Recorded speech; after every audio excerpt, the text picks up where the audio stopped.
Hi, my name is Malik. Today, this is going to be different.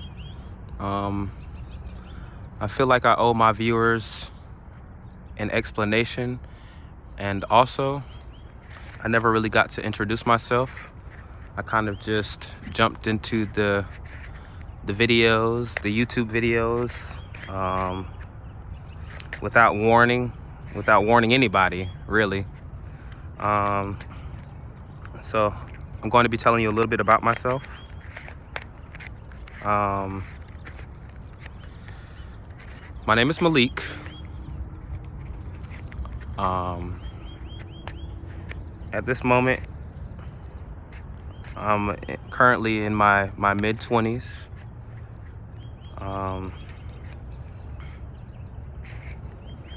It's really, this video will be very hard for me.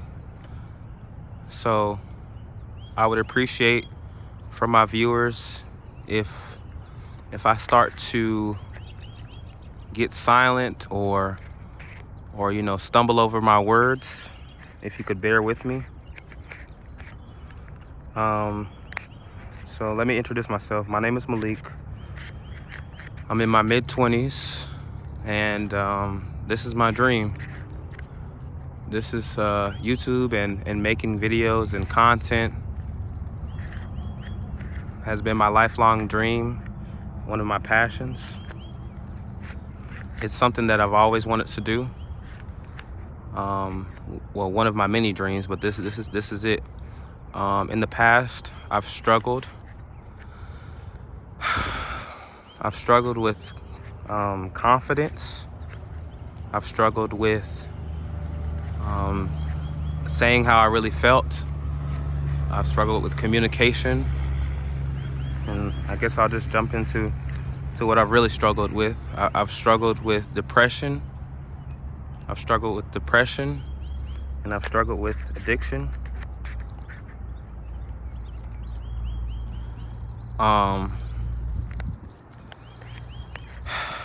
It's been a long, and I apologize again if I begin to stumble over my words and get silent sometimes. This has been a long journey for me. Speaking with my peers and people that I've met, they might say, "Oh, you're only in your 20s." When I say, "Oh, I've lived a short, long life," and they say, "Oh, you're only in your 20s. You have so much life to live, and how could you, be struggling with these things, and you have so much life to live. Your life hasn't been that long." Well, for me, it has been that long. It really has. My depression started when I was a young child. Some of these things that I'm about to say are going to be very personal for me. So I would appreciate if you as my viewer could take it easy on me, because this isn't easy. This isn't easy at all. But I would just like to get to know my viewers, and I feel that it would be, in my best interest to share things about myself also, so that you can get to know me and we can get to know each other. Because these videos that I'm doing, they're not only for me, but this is to document my journey and my growth and things throughout this time. So I apologize if I start to ramble and get off topic, but this isn't easy for me. This is my first time doing anything like this, so I'm very uncomfortable. In the past, I've been very uncomfortable with my life. Like I was saying, I struggled from depression at a very young age. I was abused. I was abused as a child, and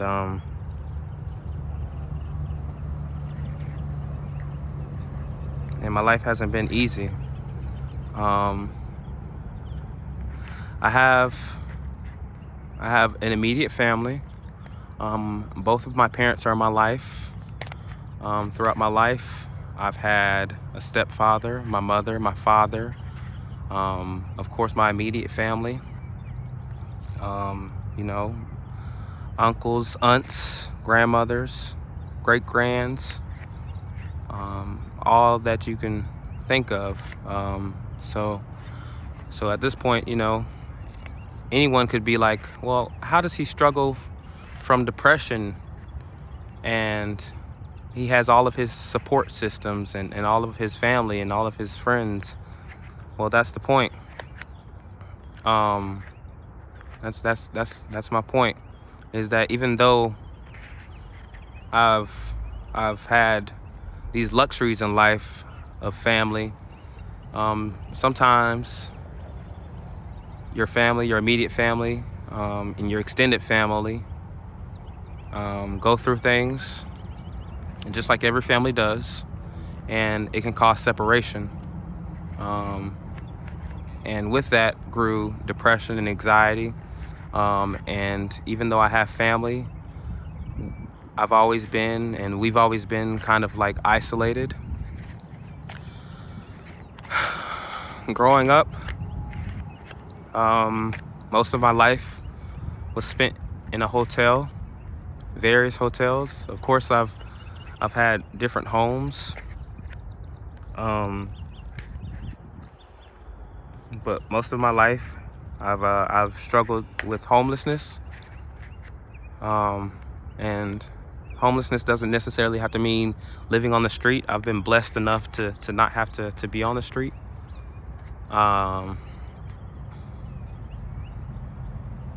So that's been a blessing.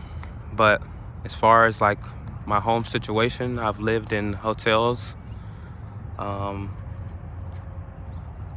until I was 18. I carried on through elementary school, middle school, high school in the hotels, and I was struggling with an abusive situation for my mother and my stepfather. And it's excuse me, I'm sorry. It's been very very traumatizing to my life.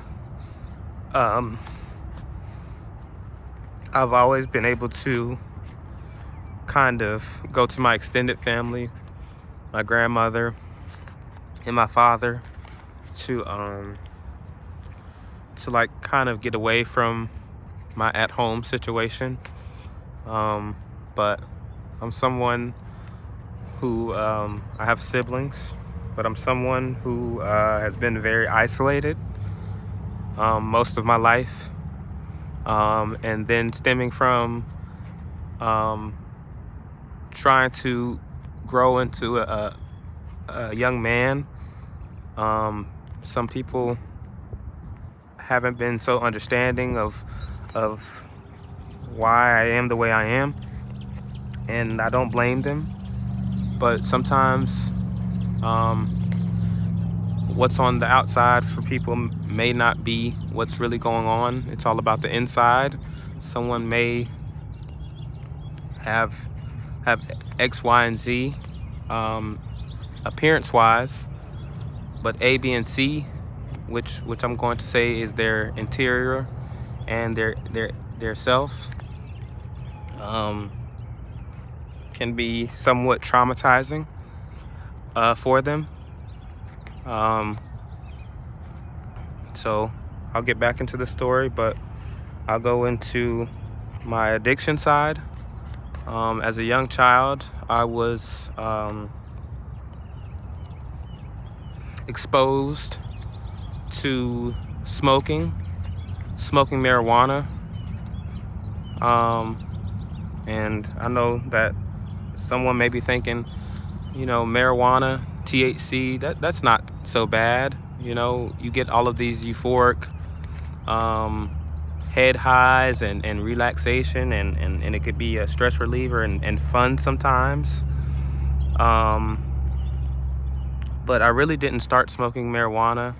I've been exposed to it most of my life. I really didn't start smoking marijuana until I was about 16 or 17. And it started with a group of friends, which led up until now, into my mid-20s. And I didn't see it as an addiction. And I was one of the ones who would like, I'll never get addicted to something. Marijuana isn't an addiction. Well, my theory from all that I've been through in my life is that anything is an addiction.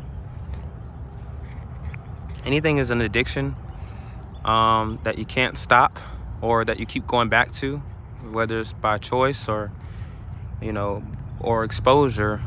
You see people doing it, and you just want to do it sometimes. Now, I also had an alcohol addiction, but that was easily disposed of. I'm not, you know, a drinker at all, a heavy drinker. I learned that throughout my college experiences, that, you know, the parties and the clubbing were great, but I'm not someone that enjoys alcohol. And for me, that's fine. You know, I don't see myself dependent on it, but I was definitely dependent on marijuana, and I was definitely dependent on smoking. Now, when I say smoking, for me, smoking could be anything as far as like nicotine wise. It started with marijuana and the tobacco leaf, the roller, and it led into Black and Milds and cigarettes. So one thing I like to say is, with addiction, is that it doesn't always have to be a drug. So if you could take it easy on me, please take it easy on me. Please try not to judge me. But from my depression situation, marijuana was just something that I coped with, and it was just a conversation starter with friends. I had some great times. I'm not gonna lie, I did have some good times, but once I started being dependent on it and buying it for myself and smoking it myself, it turned into a lot, you know. And it wasn't just small joints here and there. It was all day, every day. And when I mean all day, every day, from when I wake up to when I go to sleep to when I go to work, it was a lot of different things. I'm going to try to stay focused in this video, because as you can see, I'm outside, and there can be a lot of distractions. So I'm going to stay focused, and I'm going to get this message out, because my viewers deserve to know who I am. So with this depression situation, it wasn't easy. I've been through a lot, which led into anxiety, which led to me getting in trouble a couple of times with the law. And this is very personal information, but you deserve to know who I am. Without the addiction, at a young age, I had family, and I was given most things I asked for. But when I was 16, I worked my butt off for a lot of things that I was getting. But for some reason, I still fed it, you know, fell into that criminal mentality where I stole. I stole from stores. For example, the mall, a couple of shirts, a belt, the usual. Back then there was, what was popping? Hollister and an Aeropostale. And that's just what I did. And I share this with you too, because again, my viewers deserve to know who I am. I loved polo. So a couple of times, and I can say a couple, I've taken from the mall and I got in trouble.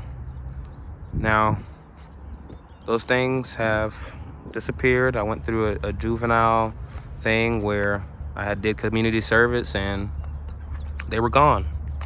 And that's how that finished up. And you know what happened? The extra punishment that I got, my father, he made me sit on the wall. He he disciplined me well. He disciplined me, the crap out of me, and was like, son, you got to stop this crap, because that's not who we are as a family. That's not what we do. Now my father, he didn't live with me at the moment, but my mother and my stepfather did. But he came from where he was, and he disciplined the crap out of me. So I was disciplined for what I did numerous times. Now, someone like me, who's quiet, and sometimes I could be emotional, especially when I was a child, and I was sensitive to different environments. So that really had me tighten up for a moment there. Now, as far as this abuse situation, I would tell my father and my grandparents about what I was going through, and they were a distance away, so they couldn't handle things how they wanted to. I do have siblings, and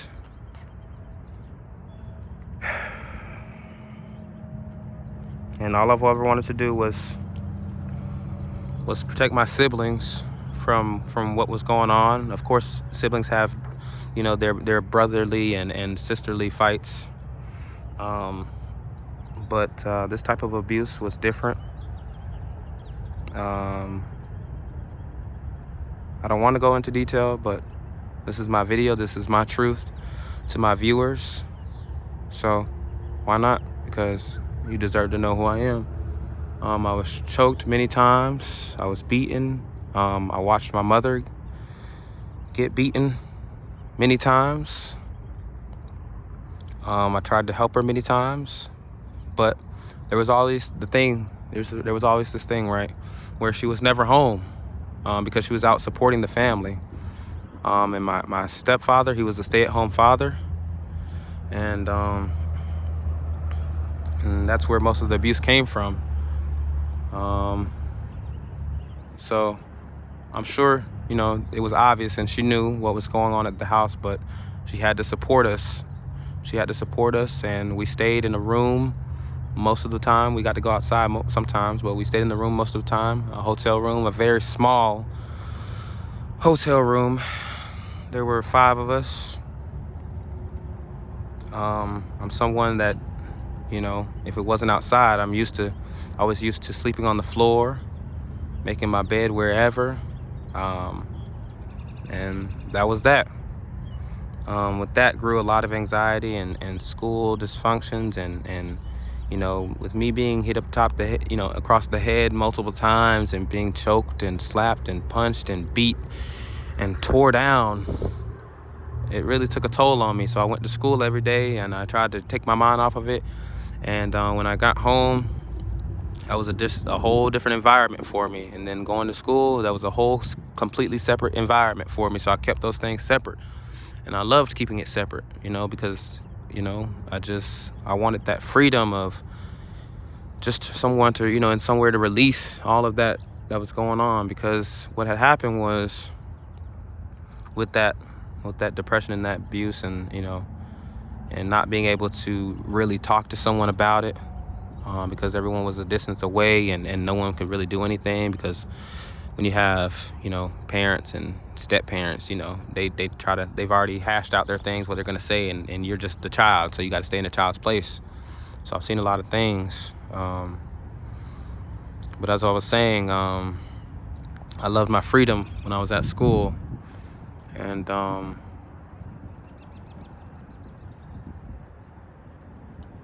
let you know this too, as my viewer, that school hasn't always been my best effort and my best subject, and things that something that I look forward to being in class every day. But I really tightened up. I tightened up in my later years,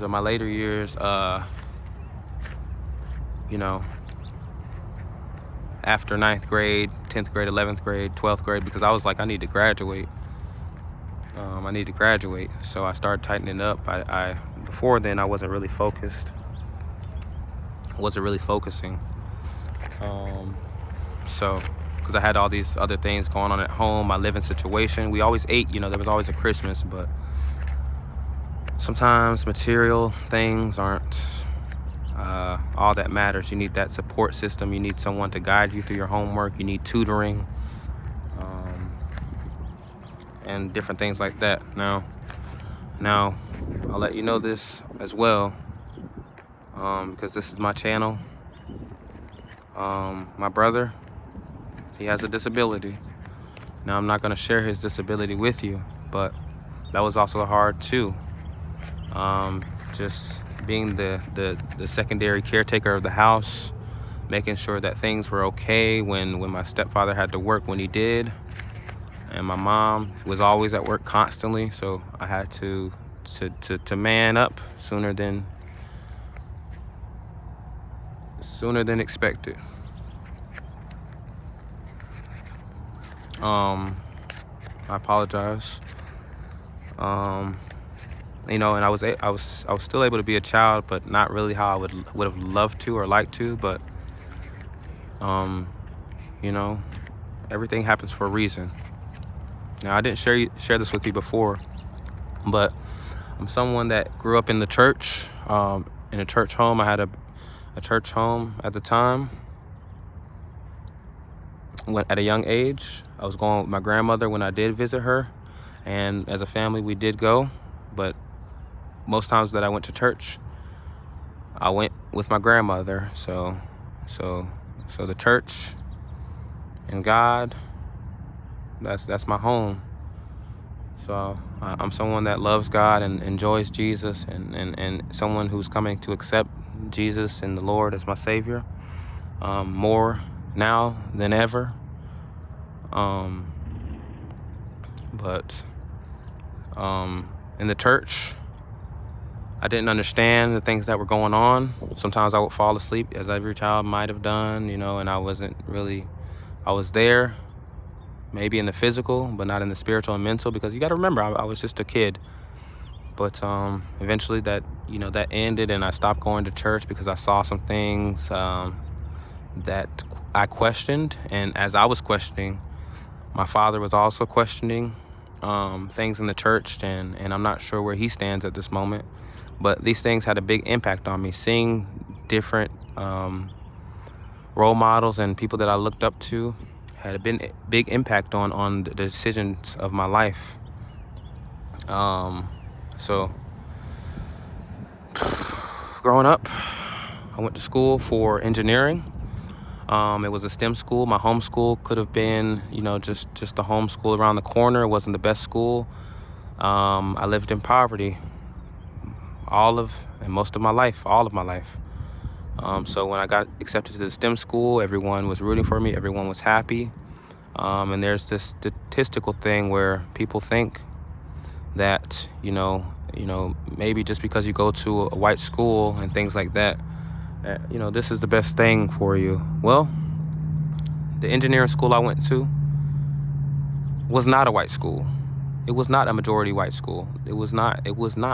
I thought it was because of the name. I thought it was.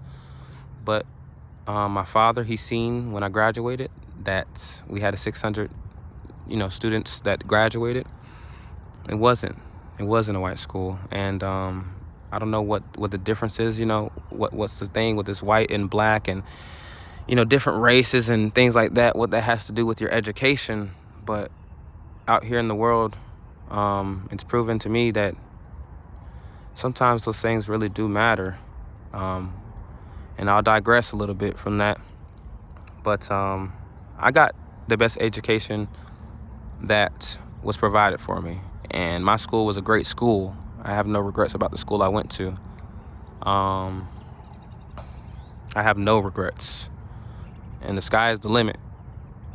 The sky is the limit. I adore my school and I love my school.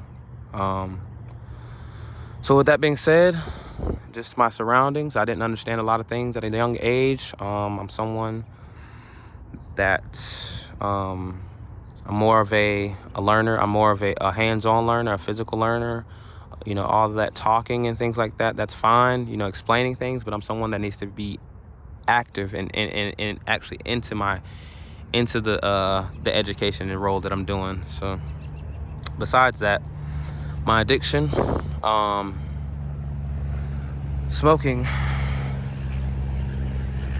took a toll on me throughout the years. Like I said, it was a conversation starter, a friend starter, things that, everyone mutually did. Of course, I have other interests, but that was just something that we mutually did. So every time I wave my hand, I'm just trying to make sure that my camera's still on, just letting you know. So those are some things that I just did. And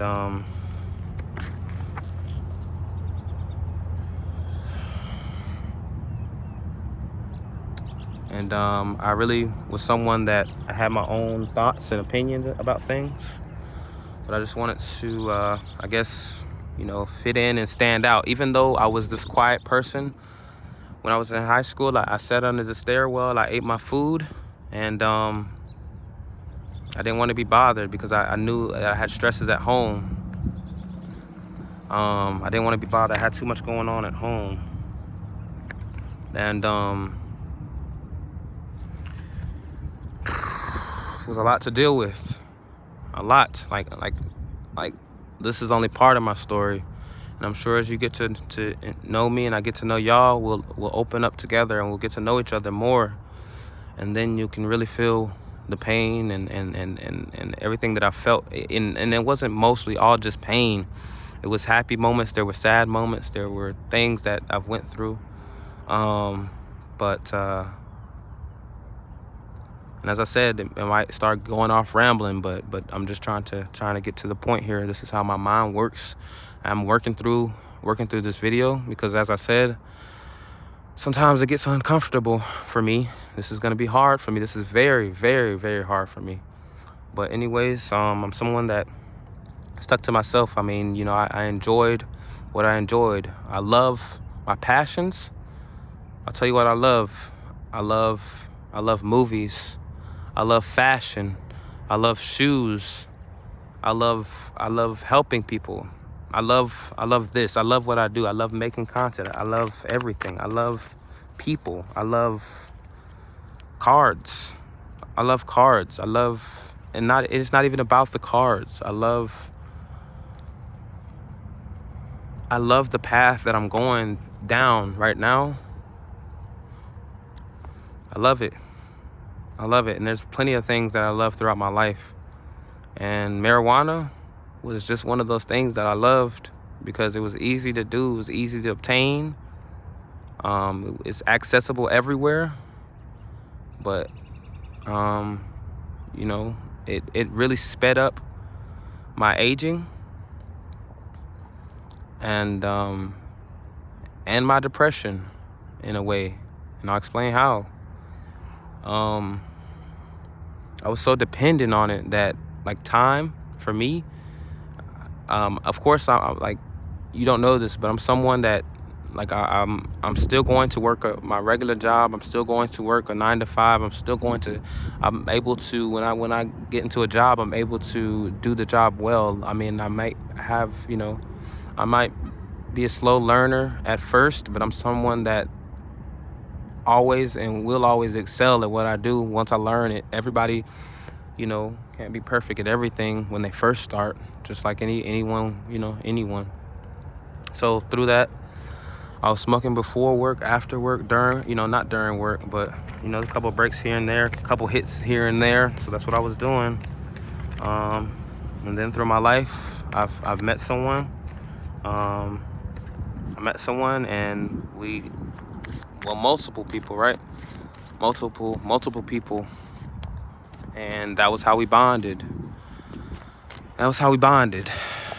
And addictions, like I said, addictions don't have to be just drug based. So I don't want anyone to feel bad about what I'm saying. It's not just drug based. Like for me, I learned that even with my coffee, I was addicted to energy drinks. I was addicted to caffeine, sugar, candy. I love candy. I feel like I'm trying to give it up, but it's hard to give up. It's hard. Through my relationships, I was dependent and addicted to sex. I was addicted to sex, smoking, and having a good time and everything like that. And through that addiction and that depression and things, I feel like I've wasted a lot of time, and I've cried so many countless nights that right now in this moment, it's hard to cry. It's hard to even cry. Once you get to learn me more, I'll explain, but it's hard to even cry anymore because I've seen so many things. I've been through so many things that, some people have been through worse, but you couldn't even imagine what each individual has been through.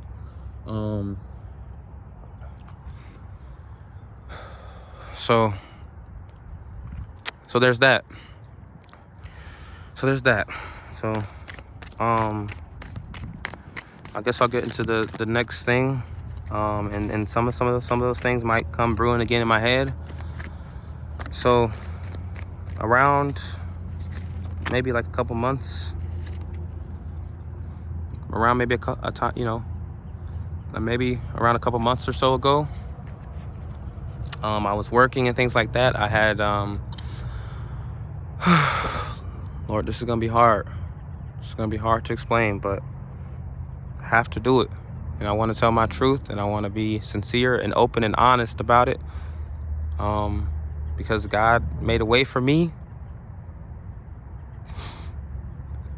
He made a way for me, and not maybe many people get this opportunity. So I'm gonna share what I have. For my viewers, because this really meant a lot to me. He saved me so many times from so many different things, and I've went through so many different things that you can't even like I could have went to prison, y'all, like prison because of my pain, my sadness, my happiness, sadness, and then my sadness turned to anger, and then my anger turned into something different that I didn't even know I was capable of. So I'll explain. So in my mid-20s or so, I stopped school. I worked my butt off. I worked 2-3 jobs, and then about 2 years ago, I decided that I would like to go back to school.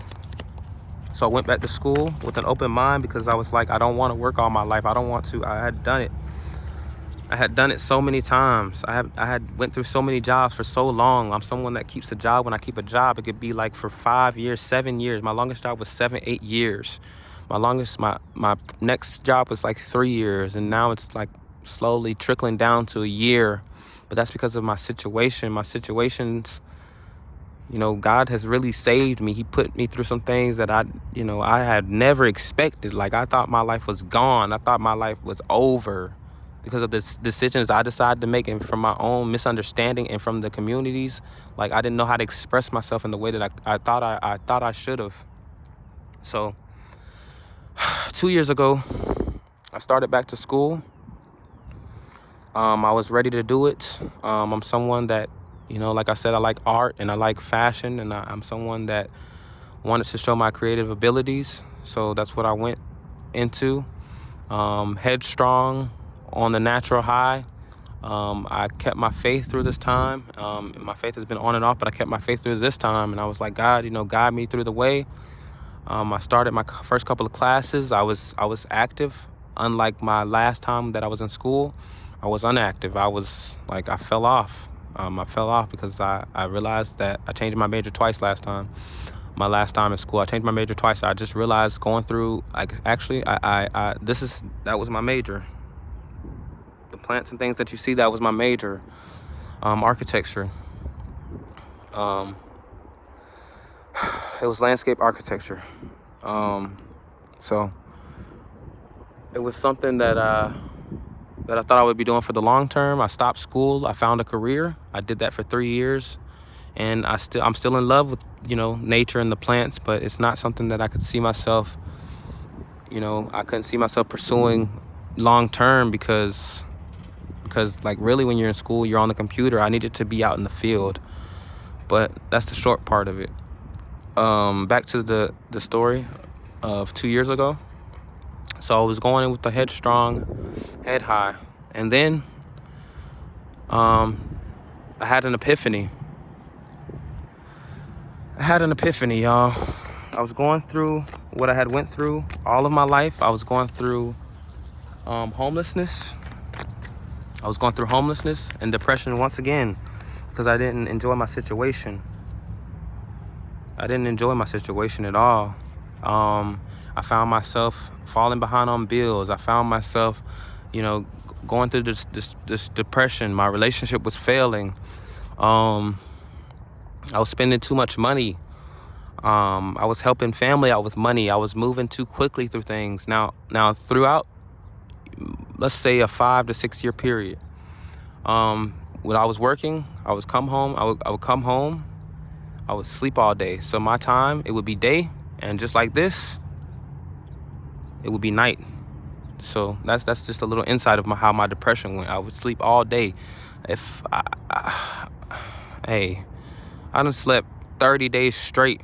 Now me sleeping 30 days straight is because I knew my situation was horrible. I didn't want to get out of bed. I didn't want to go anywhere. My cleanliness started failing. My well-being started failing. I started gaining weight. And I'm someone that's been, I haven't been in the best physique ever. My whole life, I've been the way I am, and I loved the way I am, but I didn't love it.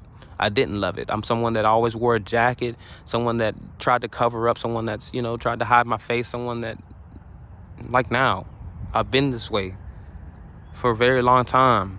But then I had an epiphany 2 years ago. I was like, I'm gonna do something different that no one's ever seen in their life. And that led me to a journey. Of making a lot of friends at school 2 years ago. And I was open, and I was open-minded, and I'm someone that didn't hold back, and they can correct me if I'm wrong, but as far as the interactions I'm having, people knew who I was, and I was putting myself out there, and I was trying to join different clubs and do this and that, and I had a bright attitude about things, and all of a sudden I got an epiphany. I was like, you know what? If I'm going to be this creative, let's start dancing. Because I was in a really messed up situation where I was losing my apartment. I was losing all of my jobs. I was losing everything I had, and I couldn't understand why.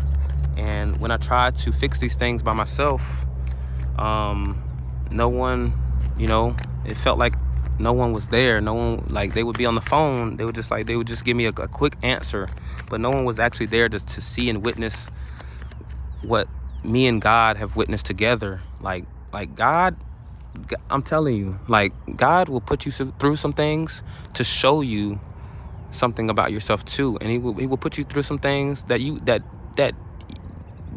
won't even make sense, like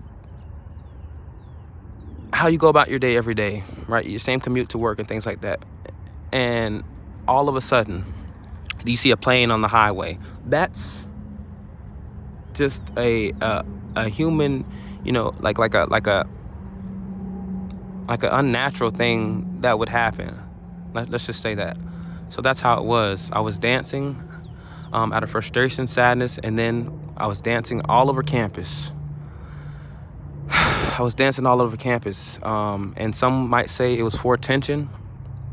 And deep down, I know it was for attention. It was for attention, but it was also for, expression. I wanted to express myself. And as I was expressing myself, people started to notice. People started to love what I was doing and recording and things like that. Now there's two sides to it. There's two sides to it. They may have been making fun of me, but from people walking up to me in my interactions, they loved what I was doing, and they were like, "What are you even doing? Like, why are you doing that?" Because the thing is, right? We live in a world where everything seems like I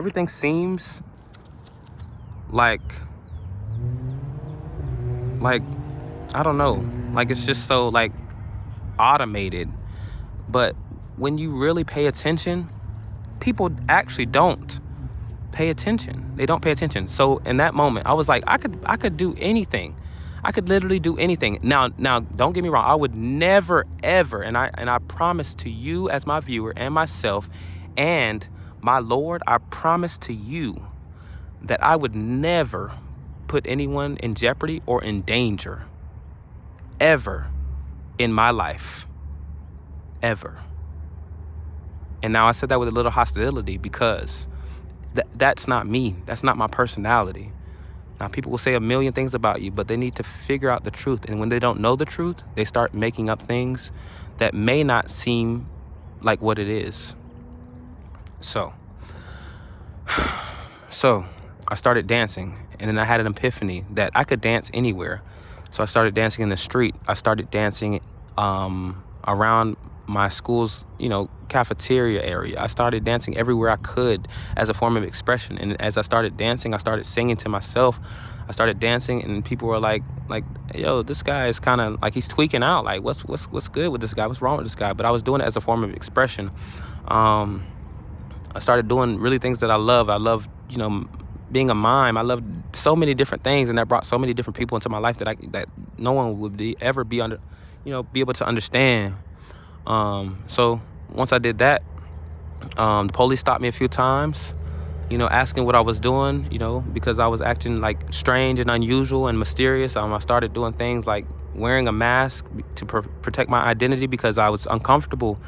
But even though I was uncomfortable, I loved dancing. I practiced every night by myself in my own apartment complex. And I got better.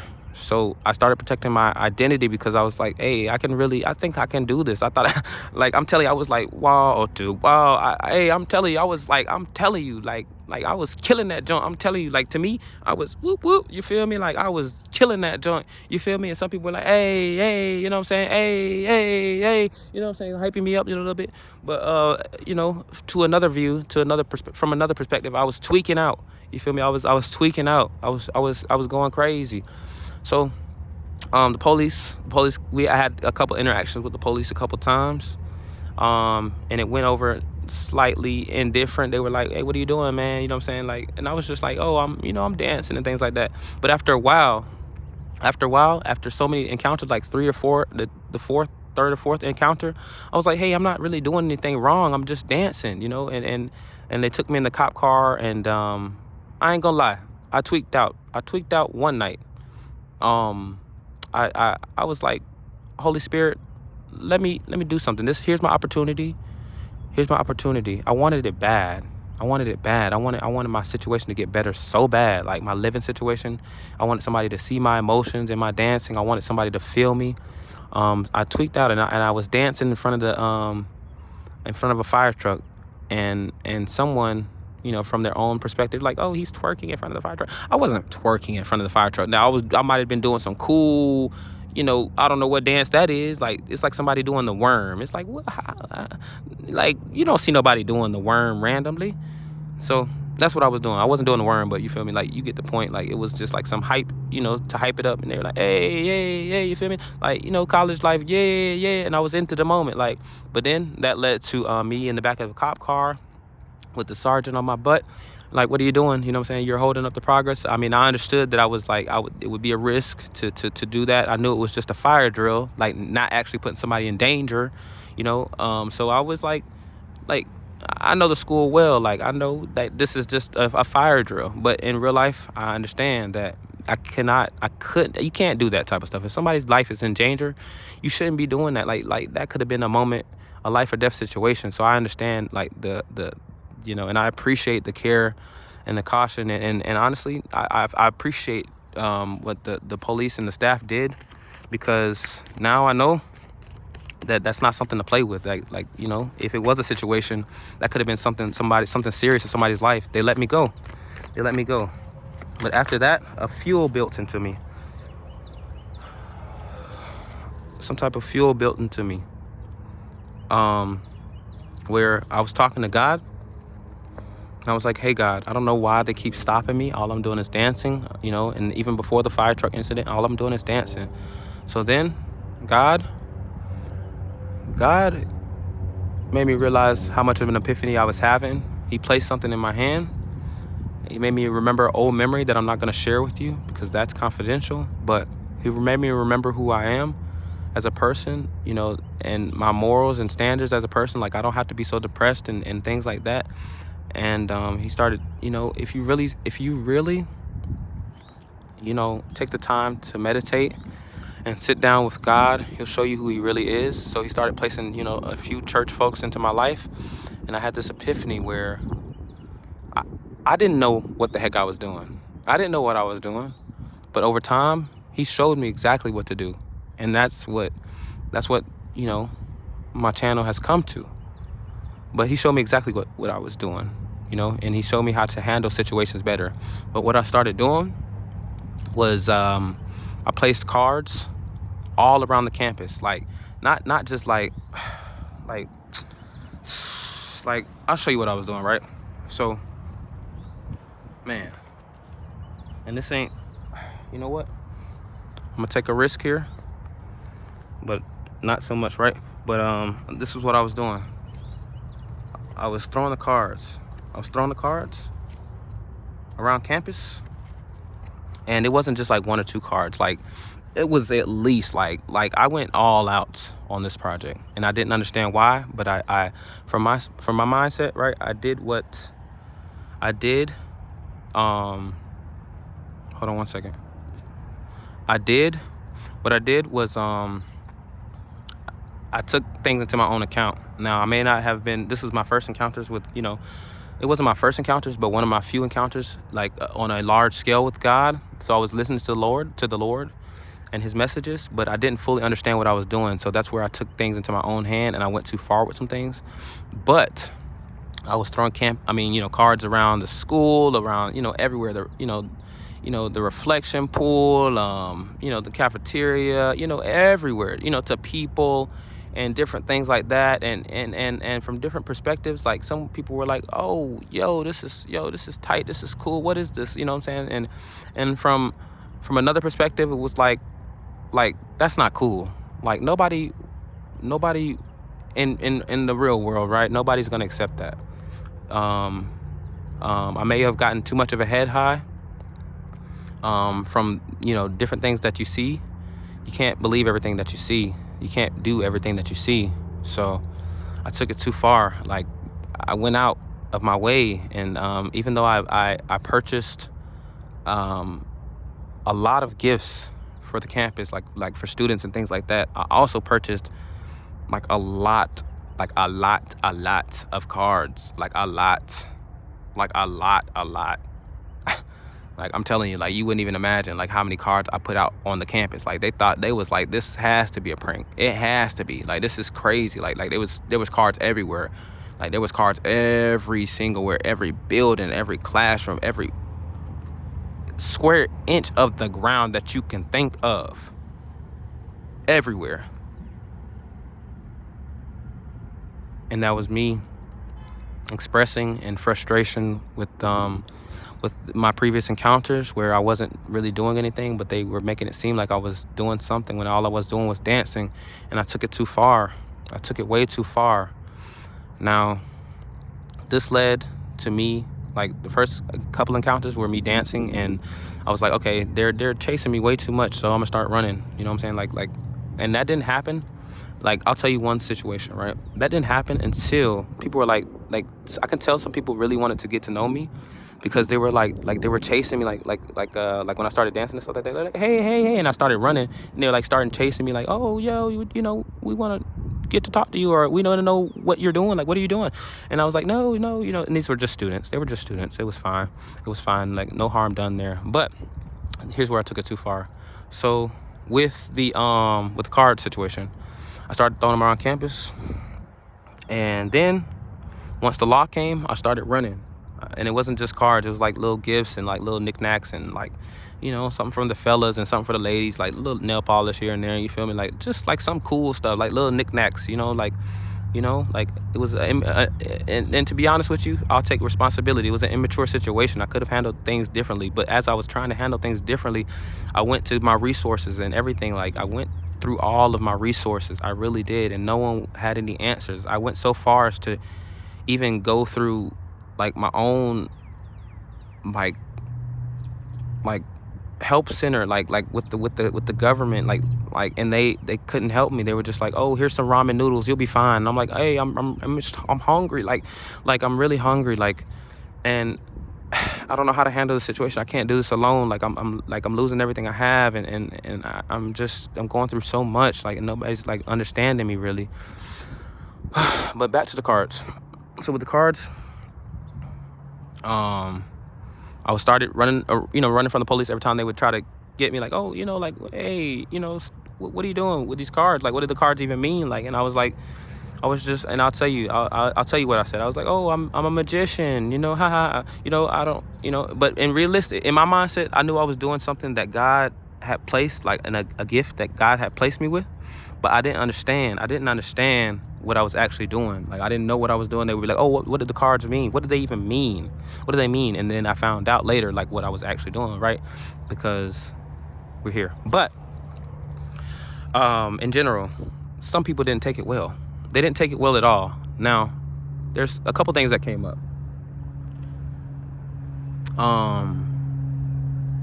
I apologize. I apologize to the people that I affected. I apologize to the campus.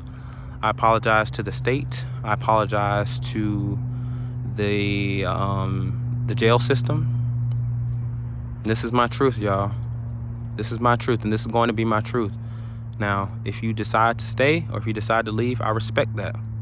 But this is me being a man, and coming forward and telling y'all exactly what I did, and trying not to make the same mistakes as before, and, you know, really putting out there that I will never intend to hurt someone, and that I've never tried to hurt anyone. So there were a couple nights where I was dancing and things like that, and I was being a mime, and I was doing some cool stuff, and I was doing some really cool stuff, and cards and all this, and I had so much going on, and the police were asking questions like, why do I keep seeing you? Why do I keep seeing you? So, and people were like, started to report and just different things like that. There was a lot going on during this time. There was a lot going on. So, and I was just in the heat of the moment, and I was like, I really don't understand why they keep stopping me. And some might call this a mental illness. They might call it a mental illness. And in reality, I was going through something mental. I really was. But at the end of the day, I still knew who I was, and I wasn't going to let, someone intimidate me. And that was me, trying to think I was this and better than authority. And I'm not. I'm just your everyday Joe. I'm your everyday guy. Your loving, caring guy. And I know that I can be that, and I know that I am that. So for me to do this was out of the ordinary, I'm telling you. But anyways, sometimes that, depression just builds up and things like that, but I'm telling you. So, boom. So that happens. And I'm like, I'm not really doing anything crazy. I'm not doing anything wrong, blah, blah, blah, blah, blah. So, there've been a couple times where, the students were chasing me because they were like, oh, we want to get to know you. And there's a couple times where I was like, I was chasing the students.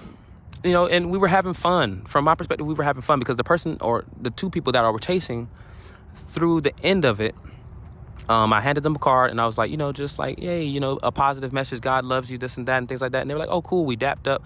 And from that point on, like throughout my small period of time at school, I kept seeing them and they're like, oh, hey, what's up? What's up? What's up? So it was like a mutual thing, towards the end or whatever. But for the outsiders and the people recording, they didn't understand. So they were like, oh, somebody come get this guy. Somebody come get this guy. He's making, he's causing like, disturbance. He's been a nuance and things. And I understand fully the repercussions and the things that, affect people. And I understand that education is very important, and I will never, put somebody's education on the line like that again, rather in my own education, because that's not fair to the other students. Like, even though I wasn't trying to be disruptive, it was disruptive behavior, and it was disruptive. It was very, very disruptive. Now, there are a few things that I'd like to address, and those are some things that, that have been said, and some of the charges, right? So, some of those charges, there was a tomato on a ledge, and what I had did was a small baby tomato, and me being, the entertainer and, just in the moment, the heat of the moment, because I'm like, this can't be real. The things that I'm doing, has to be like a gift from God, and things like that. And me, just taking that full on and not, fully comprehending that this might be, too much.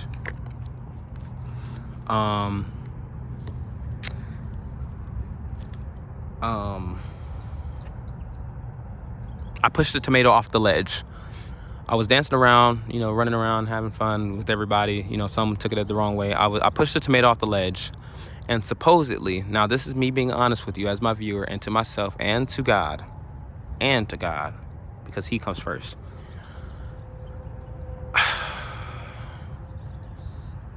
I do not believe that the baby tomato from the third floor or the second floor that I pushed down off the ledge hit the police officer or an officer. I don't believe that. I really don't believe that. Now, I did push the baby tomato off the ledge. I really did.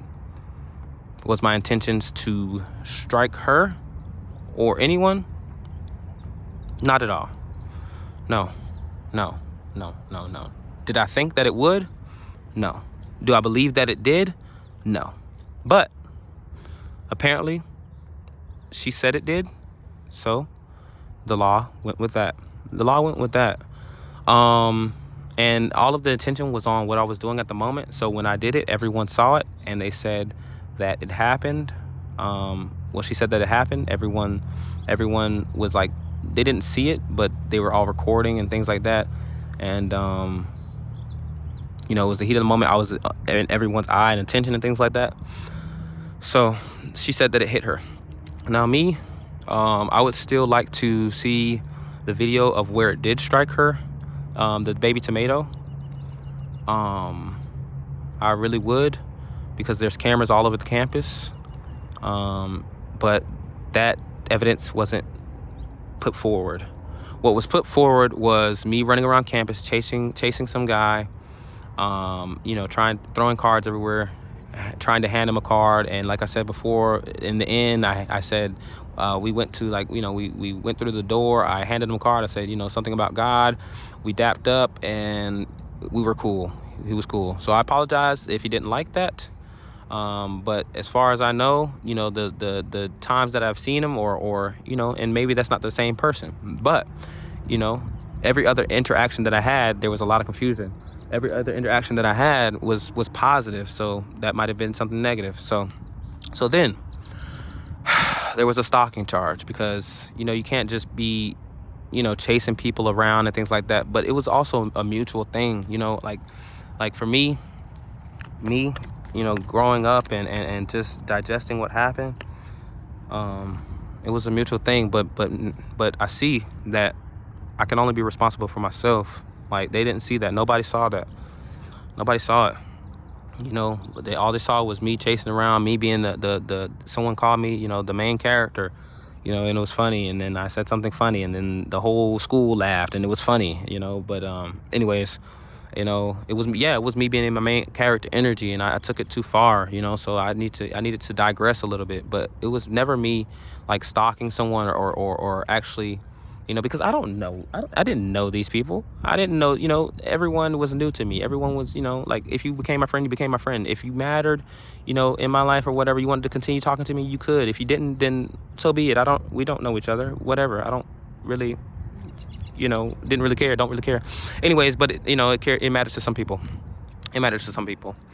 What else? Breaking and entering. Now, they said that there was a dog involved. There was no dog involved. One time, somebody, police were like, they were looking for me. They were searching for me. They were searching for me bad because they were like, oh, this guy's going to dance again. When is he going to dance? So I brought a dog that I had found. It was a stray dog. Her name was Wednesday. So I walked around campus, trying to, like, I was trying to get her help and things like that.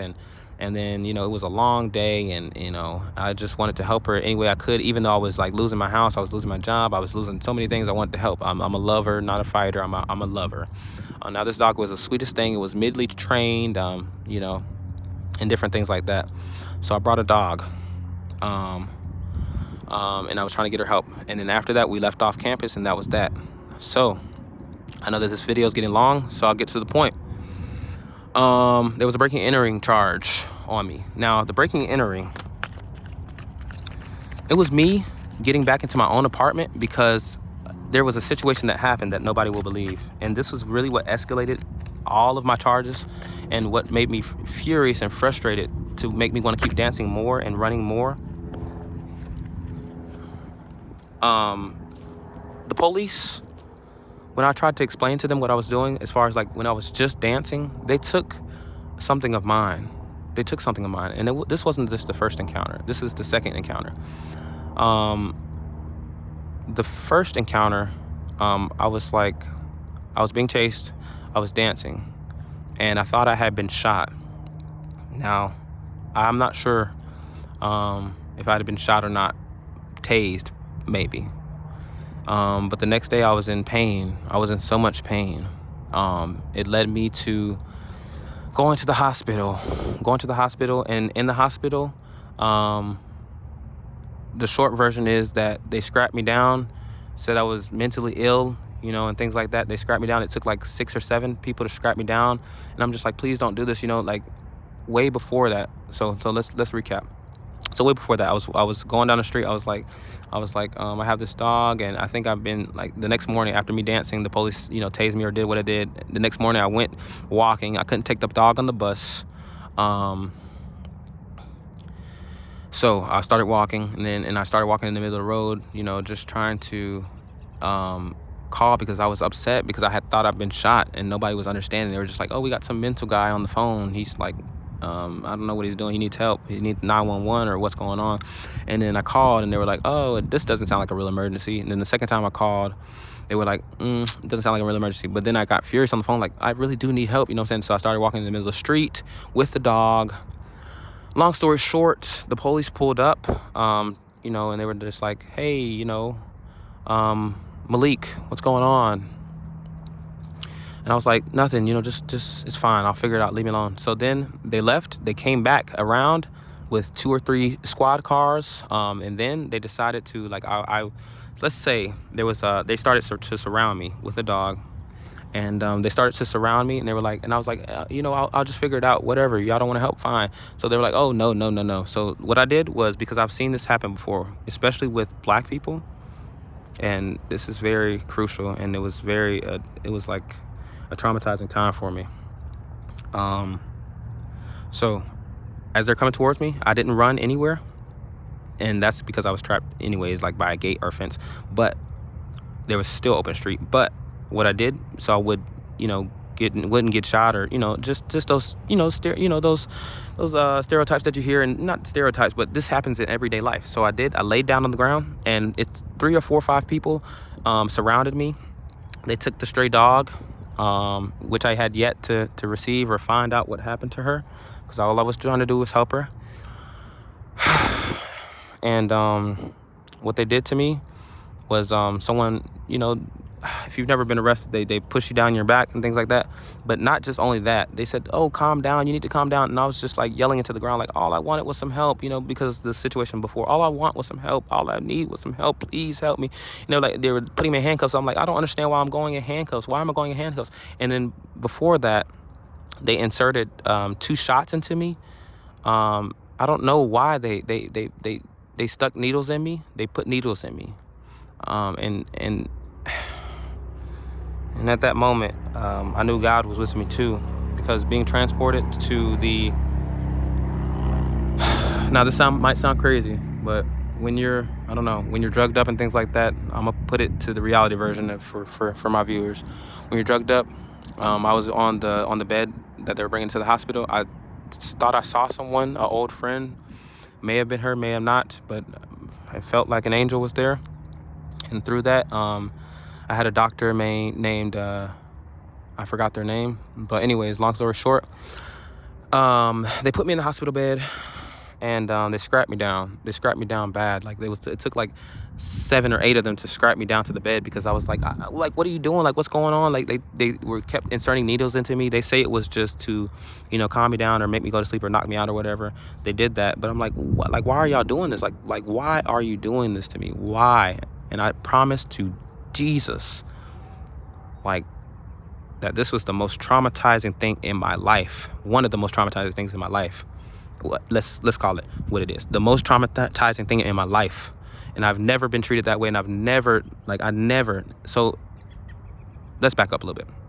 So during that time when I was on the ground in the grass, the police took my dog, and and I want to call her my dog because I took care of her for a week before trying to receive help. I was calling around so many places, couldn't receive help. But anyways, they took my dog. They took my book bag, which had my keys in there, my keys, and this goes back to the break and enter story. They took my keys. They took my laptop. They took my cell phone, and then my book bag had all of these 3 things in there. They took the dog, my cell phone, my keys, my book bag. So I'll get in the hospital. They shoot me up again. They say, you need to calm down, blah, blah, blah. Long story short, I get out of the hospital. That's a story for another day. That's just me. Nope, let's be honest. Somehow the Lord let me free. The Lord let me free, and that's what I'm going to say. That's all I'm going to say. The Lord let me free. He took me through this path. Long story short, through the middle of the day, a young lady and her friend helped me while I was on the bus. I told her about the story. She gave me $40 because I didn't have nothing on me. Luckily, my apartment window was open. So because I just left the window unlocked already. That's what I did in my own apartment, even though my rent and bills were due and things like that. That's just like, the window's open. The window is a window. So I didn't have my keys, my book bag, nothing. I got into the apartment. Now, mind you, through all of this, I was in a very depressed state. My room was trashed. Everything was trashed. And that's because I was gathering evidence, and I was just like thinking, like, this can't be possible. This can't be possible. Like, so many things are happening, and why is this happening? And like, partially, and I'll take responsibility. It was my fault, but impartially, I feel like the police should have never done that to me. They should have never done. They should have just, I tried to explain so many times. No one could believe me. They shot me up, doped me up, and they were just like, this guy is out of it. So they tried to pull some mental health crap on me. And that's what it was. And I never could have believed that the city that I grew up in, would treat me this way. Like, I never would have thought, like, and I'm out here, like, I was doing what I could. I was like, I don't even have to say it, but I was doing so much for my community, in ways that no one would have seen, like, or knew. And it's deeper than that, because you don't need to talk about, everything, but it's deeper than that. And this is how the community actually treats you. Like they put a blindfold on and strap you up and do these things. Like, that's insane. So with that being said, the police tried to go down to the station multiple times. My caseworker that was helping me through these things, because I got my own caseworker saying I needed help, in such and such, through my dancing, things that I was doing and stuff like that. I was going through the time. So like, I hit him up way before this. I tried to see, and he investigated it. He was like, oh, they said they don't have their book bag. They don't know anything about the dog. They found the dog, but then they said after that they don't know anything about the dog. So those are the questions that I have. Like, no one, after this long period of time, no one seems to know anything as far as the police department. They don't know anything. And that really hurt my spirit. That hurt my heart. So after that came my final thing, which was kind of like my last couple nights, where all the cases, all the charges kind of, got slammed together with the whole tomato incident and all these other things. And they got me for, and I was just basically like, my last thing that I remember is I had this, it was really random. Like, I'm telling you that nobody on campus would know what the heck that guy was doing if I didn't tell you this. But God works in mysterious ways that it's so insane. It's so insane, and I can't go into full detail, but it's so insane. So the last thing I was doing was, there was this race. These kids were racing in, let's not call them kids. They're young adults, because they're students. Young adults were racing in the middle of the street, and I was like, you know what? Let's have fun. You know what I'm saying? And surprisingly, God had put this in my heart to do it. I had brought an easel, like an art easel. This is completely random. Art easel. I had brought it. I purchased it. And that night there was a race between some kids, some students. And I decided to include myself. They were like, "Oh, you want to race? Okay, fine. So, like, long story short, I was fast as crap. I'm fast as crap. Running from the police so many times, I was fast. I'm telling you, I was fast. Okay. So, anyways, the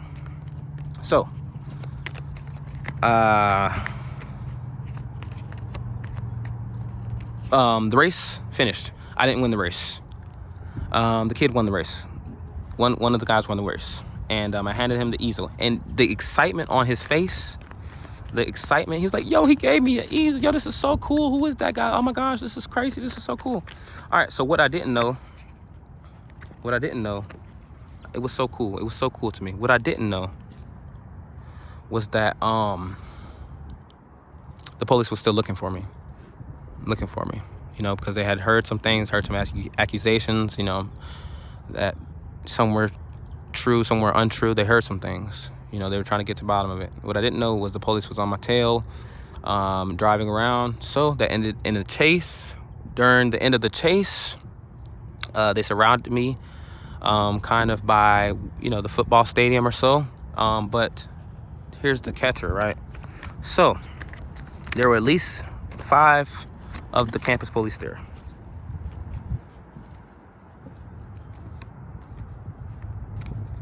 There were at least 5 of the campus police there. And 4 or 5 black ones. Now, viewers, what I'm about to tell you, please don't get offended or take this any type of way, but this is me being completely honest, and this is exactly what happened. Now, I know there's stereotypes and things like that, but this is exactly what happened to me, which left me furious, angry, upset, confused. I didn't know what happened. So 4 or 5 black officers surrounded me, 1 white officer. I get on the ground. So I'm running, right? I'm running. A black officer's chasing me. He chases me to the ground. Immediately, before he can even touch me or say anything else, as I knew I was surrounded, I get on the ground. He pepper sprays me all over the face. Pepper sprays me. Just really gets me good. But funny thing is, not good enough. It didn't hurt. I mean, it lasted a while, but I'm smarter than that. Okay. Anyways, so he gets me good. So then after him, a black officer, he got me on the ground, whatever. So then he puts me in handcuffs. I'm like, okay, all right, whatever. Okay, got it. I get it. I understand. That's not cool. Whatever. Anyways, a white officer comes right after him. A buff white officer. I don't know his name. I'm not sure. Don't know his badge number. Now, while I was trying to get some badge numbers and things like that, there was also badge, I remember some things. I remember a lot of things, but I'm not going to disclose that information. That is confidential. It's over and done with. I'll get to that in a minute. It's over and done with. So there was a white officer that grabs me by the head, by the neck, He picks me up and he puts me in like a chokehold. He chokes me from the back extremely hard. And I'm like, I can't breathe. I can't breathe. I can't breathe. Like it was like a George Floyd thing. I promise you. And I'm not making this up. It was like a George Floyd incident. And I'm telling you, I could not breathe. And all of the black officers, campus officers, surrounded him. Now, this specific one, he was just a regular police officer. He picks me up by the neck. He grabs me, puts me in a chokehold. I'm like, I can't breathe. Please, please, please, please. And like my feet are dangling off of the ground. My feet are dangling off of the ground. You know how much trauma and like it's been 2 years. Like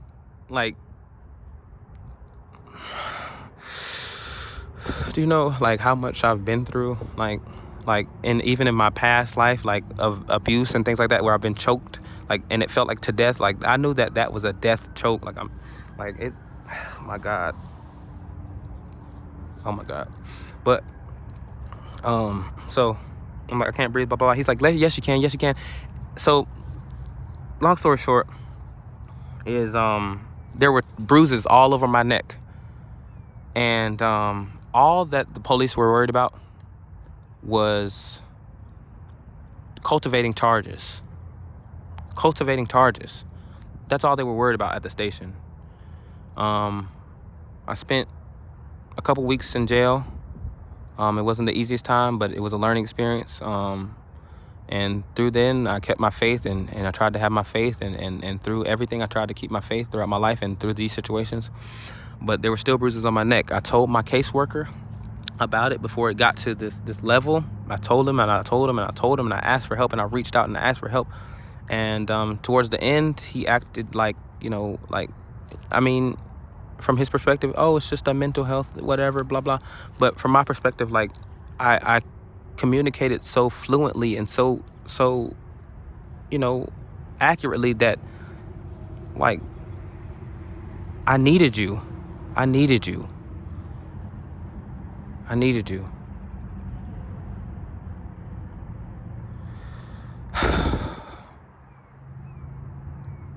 I needed you so much, KB. I really did. I needed you so badly, especially through this time, especially on the campus that we were on, and the way that happened, and how the officers surrounded. And I didn't understand, like, I had never physically injured anyone, never would, never will, never thought about it, never, the tomato incident, if it happened, and I apologize, but it didn't happen that way, at least to me. 3 stories, a baby tomato hits a officer. It's just, there was video and evidence, and I went through so many things, and there was trials and school trials and this and that, and they say this and they say that. They have videos of me running around throwing cards and this and that. But show me that, please.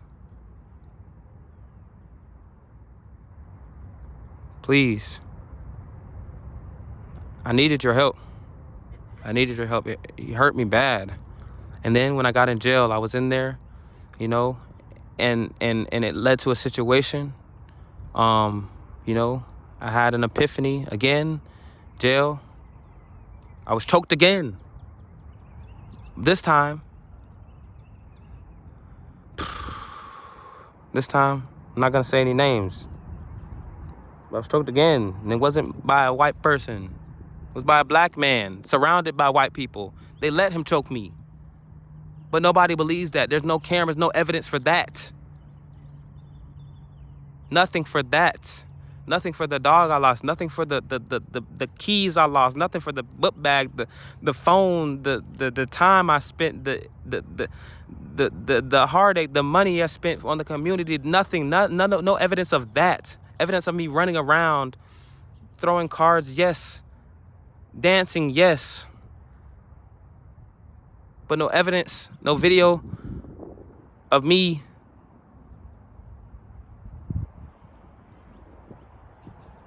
harming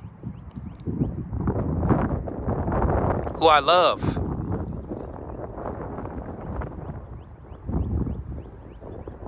I asked for help. But the thing is, I asked the wrong people. I asked my PD.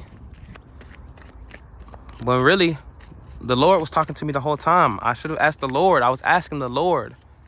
I should have asked the Lord. And that's my point. I asked the Lord. I should have asked the Lord. So they were disruptive behavior, stalking, assault on a female, misuse of a 911, breaking and entering, all explained, all truthful. That's what happened. The whole story, that's what happened. You want to know? That's what happened. And here's where I am now. God has saved me. God has saved me. Don't ask anyone else without asking me first. God has saved me. He saved my life. He saved my life so many times that you won't understand how deeply He's helped me and healed me and strengthened me through the situation. Because without Him, I couldn't do it. I couldn't do it without Him. He's the number one love of my life, and I owe Him great gratitude and for everything He's done. Every single thing He's done for me in my life.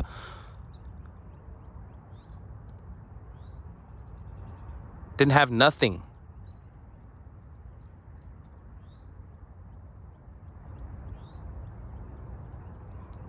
Nothing. I lost myself. I lost myself through that time. But God, He cared about me. He showed me mercy and grace. He helped me. He saved my life. He showed me that there's a road, far away from depression and anxiety and recovery. And through every day, I live my life for Him, and I will continue to live my life for Him because He's my Heavenly Father, and I appreciate all that He's done, and I will die for Him because I love Him. I love you, Lord. You have made things happen that I couldn't even imagine happen. Impossible, they say. Mysterious. Couldn't happen. Couldn't be. But it happened. It happened. Now, I'm going to show you the 3 options that I could have had. There was either being complacent, there was life, or there was death. I chose life. And with life was death. Death of my old way of thinking. The old me. Everyone can change. Everyone can be who they can be. There's complacent, life, death. Live life, yes. But the old you has to die. It has to. It has to. And I apologize for saying that. But I don't mean in that way. There has to be a rebirth. There has to be a rebirth of yourself because you can do it. You can do it. Now, if YouTube decides to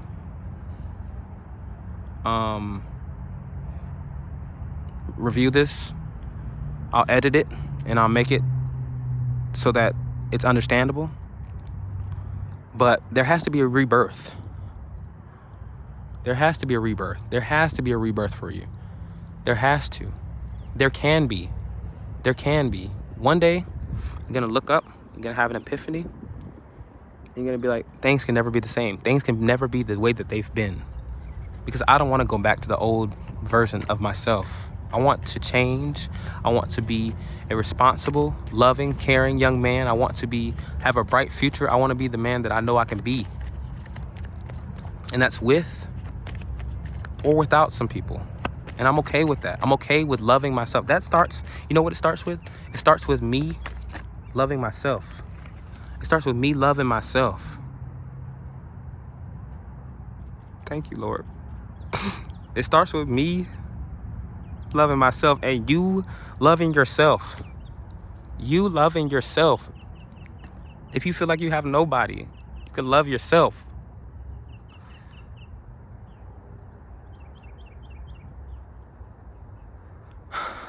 Love yourself, y'all.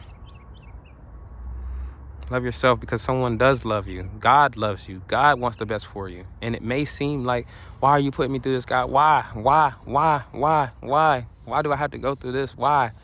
That's all I thought. That's all I could think of when I was going through this whole situation, every night and day, seeing what would happen with this and that, seeing where I was going to go, live, eat, this, that, losing everything, car, house, job, everything, friends, family, everything, seeing the truth that I knew it would be there for me, because I am free from all this misery.